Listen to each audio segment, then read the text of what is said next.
may meron pa tayong gagawing Mitsubishi Mirage. So ito po ang naging issue nito, kaya naputulan po ng engine valve sa sobrang tipid ng may-ari sa change oil. So ganito po ang nangyayari yan, nagiging issue. Either maputulan alin dyan sa tatlong piston sa engine valve. So yun po ang nagiging cause ng mga Mirage natin. So sobrang tipid, ayan po ang nangyayari, napuputulan ng engine valve. So ipapakita ko po sa inyo. Kaya yung may mga sasakyan dyan ng mga Mitsubishi Mirage na G4, so wag po kayong magtipid ng mga langis. So yun po ang nagiging dahilan kaya nahihirapang maglaro yung engine valve. So napuputol ito. So medyo matubig ang aking dito. Ayan, may isang Innova tayo. So ngayon, kaya inabot din yung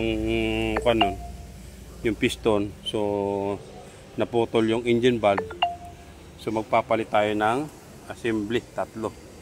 So tatlo po yan, Mitsubishi brand yan, tatlo.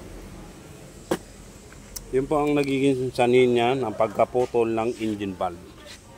So yung number 3, so makikita nyo yan, kumaltog, naputol.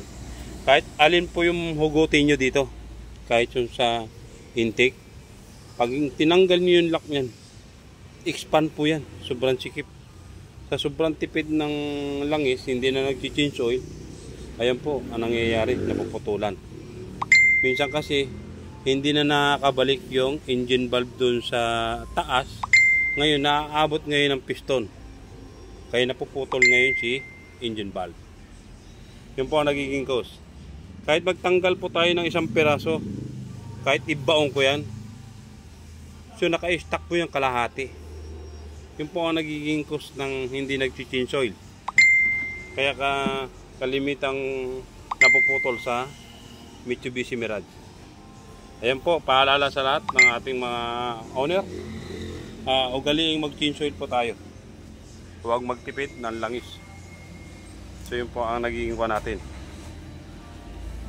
Iwasan po natin na magkaroon ng problema. So napakamura lang po ang change oil natin kaysa doon sa pyesa. So napakamahal po yung pyesa kaysa sa change oil. Ayan po, yung may-ari, nagpabili na siya ng isang set. So ito ay padadala ko sa machine shop. Nagpabili na rin ako ng valve seal, engine valve. Tapos ipare-replace na rin natin to.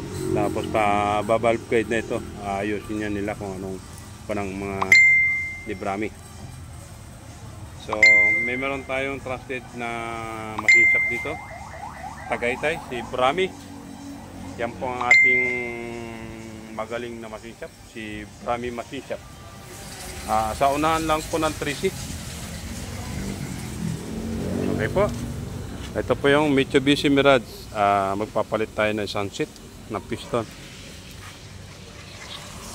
So ito naman,